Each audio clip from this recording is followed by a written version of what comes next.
Yep. Okay, so this is taking from like Egyptian almost mythology too here, right? No. Because Egyptians like thought that cats were like awesome. They kind of worshipped them a little bit,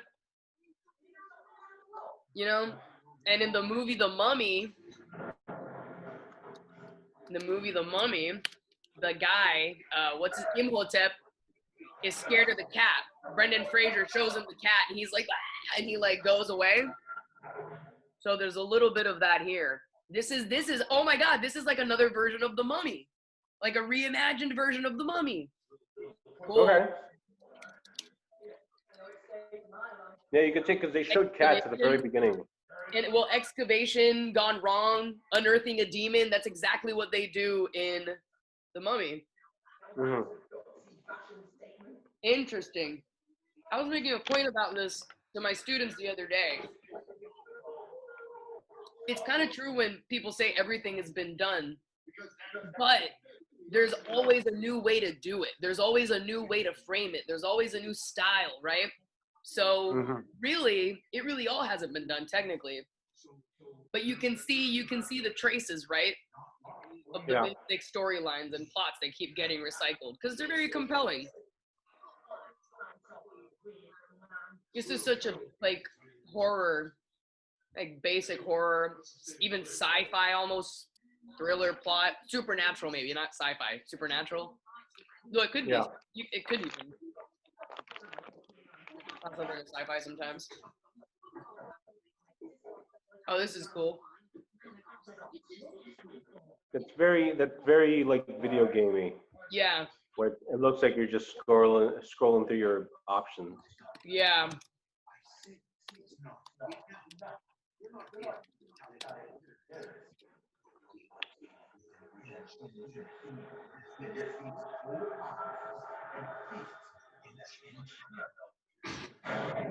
That was almost like the legend of the beast in the Sandlot, you know?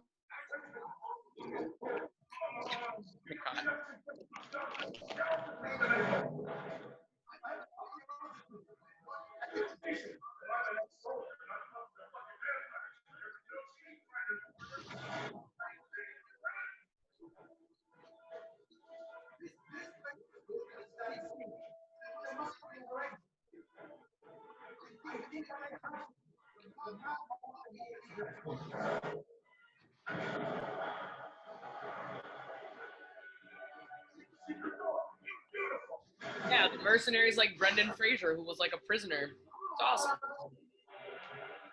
Smart.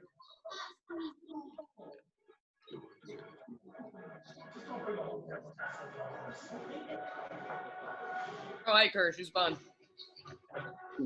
Pyromaniac. Feel my heart.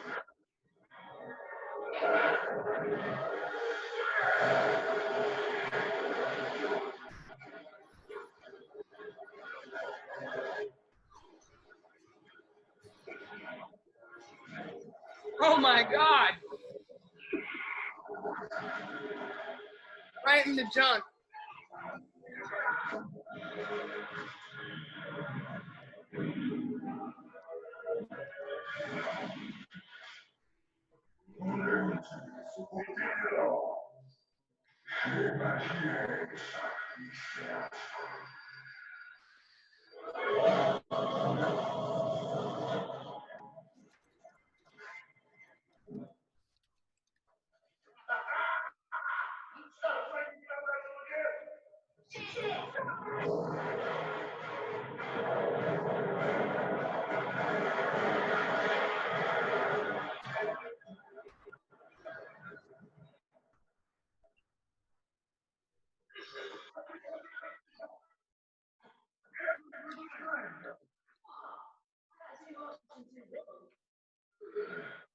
Good point. Oh, now the cat shows up.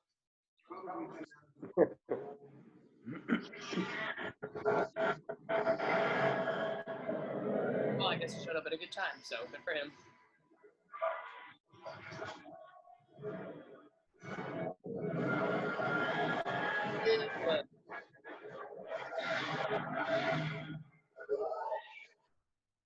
almost like The Descent. Got a little Descent vibe too. Yeah. Okay, this was dope. Let's pause this. I mean, take it away. I need to write. I've been taking notes. I don't know if you have, but I did. I did, and I stopped because it seems like you had a lot to say towards the end, like the first step. The setup I thought was really interesting, and like it was a lot like you ever watch Johnny Quest when you were a kid? Yeah. I fucking loved Johnny Quest. Yeah. It was a lot like that. Mm-hmm. And I like when cartoons like get like just go ahead and just cross the line between, because people think that cartoons, just animated stuff, is to be like kid friendly, and this you got to do that, which I appreciated. And because it embraces that, like, but it also embraces that kind of absurdist type of like the roots of cartoonism, where like in the explosion when they blow up the one like right outside the door, and also they show like the frame by frame, like a close up of like when they blow away and like the skin goes and then the muscle and then the skull, which reminds me of like Indiana Jones almost. Yeah, it's like Looney Tunes kind of absurdism. Yeah, for sure. For sure. I was just take on the animation. On the animation. Well, okay, so I dig the animation. You were talking about animation and seriousness, and this is something I've talked about so much before, because like anime is so hot right now. I mean, it has been, right?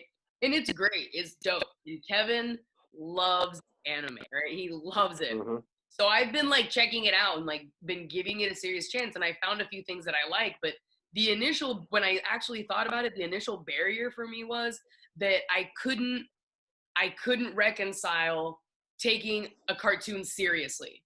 Like, because they're very intense dramas, very insightful things, not all of them, right? But some very beautiful and insightful things, and I'm not used to that, because the animation we have here is, if it's animation, even if it's for adults, it's satirical, or there's like a really big humor element to it, right?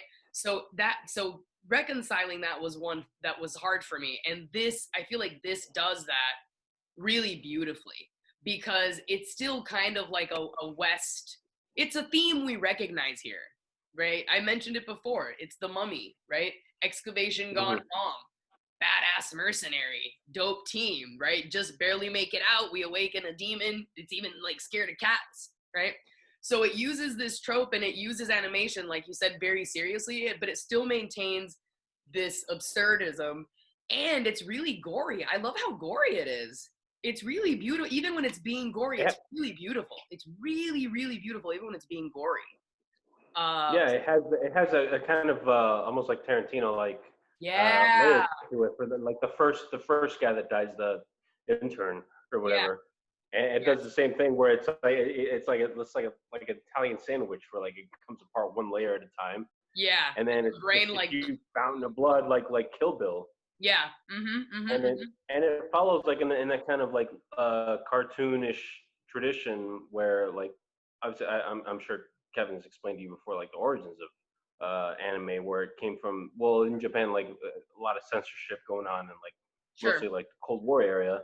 And the absurdist cartoonism that comes from the United States now is just sort of an evolution of that.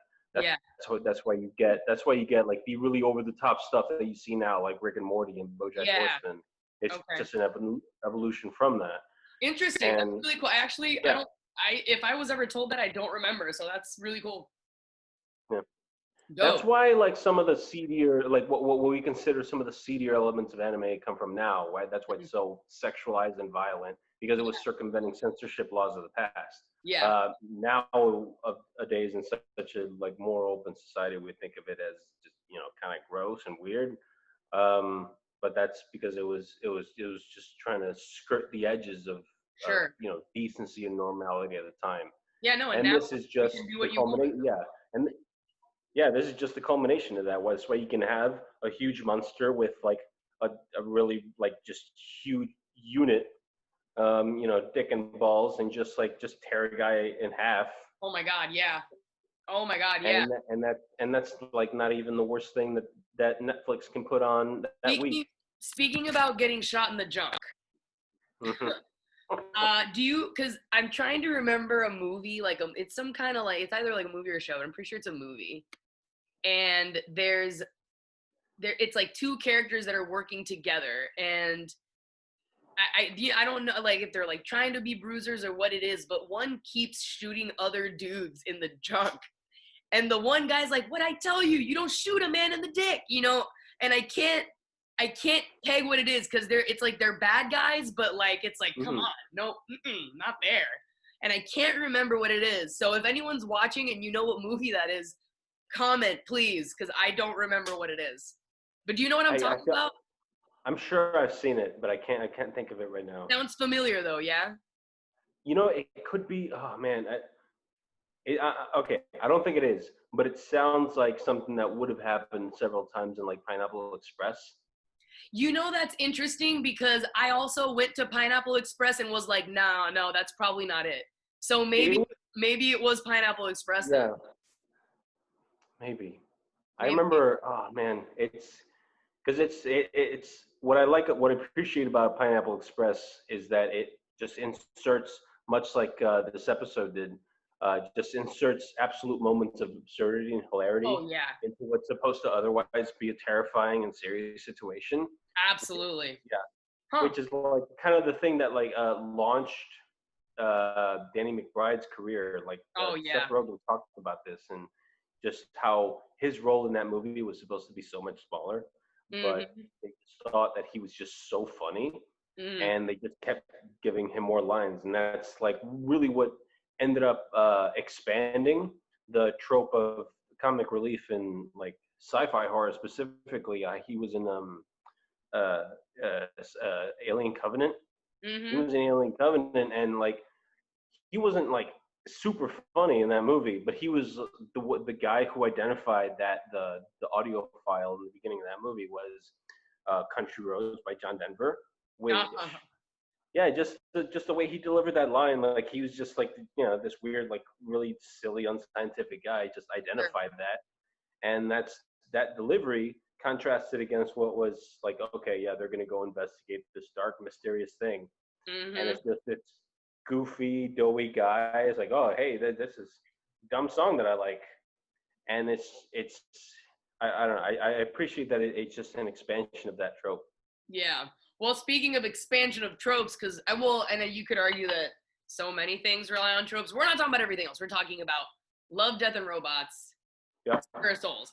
And so I mentioned the Mummy because yeah, I had this like epiphany where I was like, oh my god, this is just the Mummy from a different angle, from a Hmm. with a different spin, and it really is. But there's also, and I think you like kind of agreed when I mentioned the Descent, how it also has like Hmm. kind of a Descent vibe, especially towards the end, like especially at the end when Yeah. all the creatures and it ends. Yeah, oh my god, it's perfect.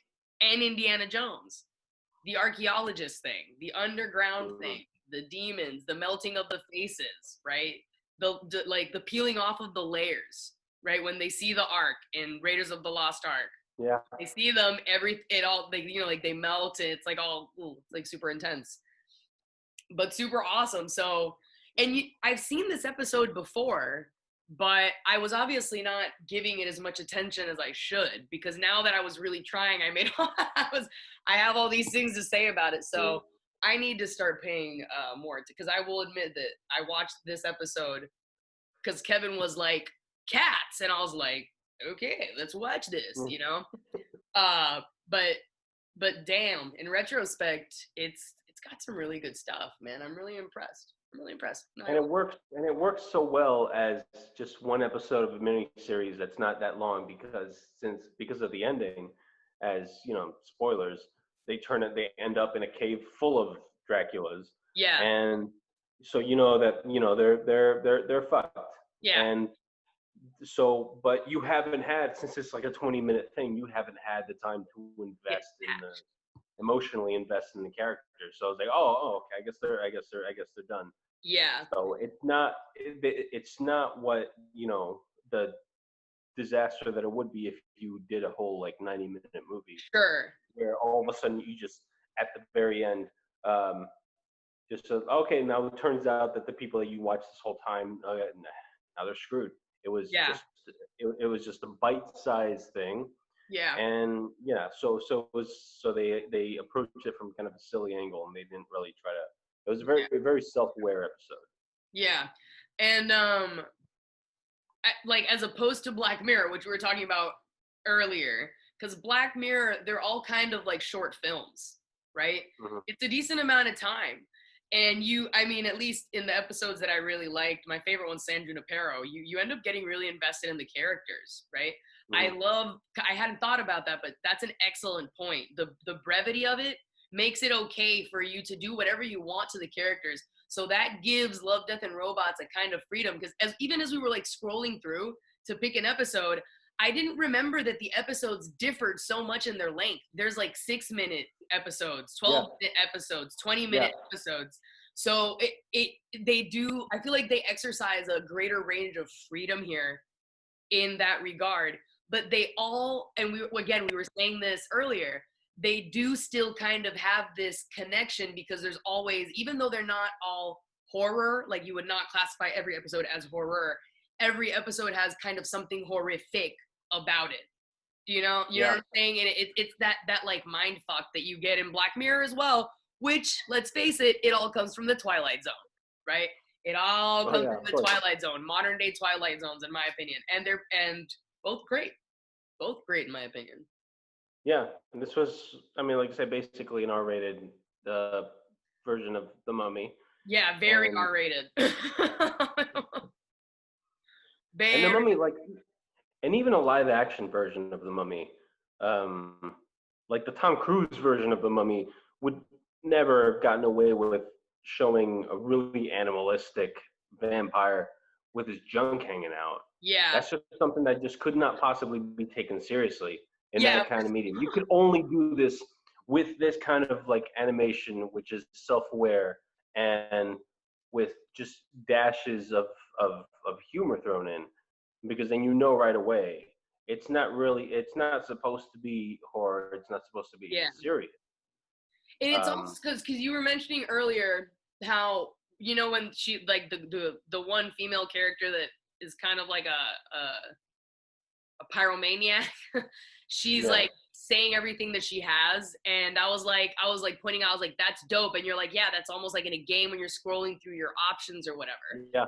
And I feel like that another gaming element, because I was thinking about the seriousness in anime, but there's also in really awesome and very well respected video games, the storytelling is insane, right? And they're all very serious, and they can be very gory, and they can be absurd, right? So there's also this kind of the same kind of seriousness that you get in some of these like really dope games that people really enjoy.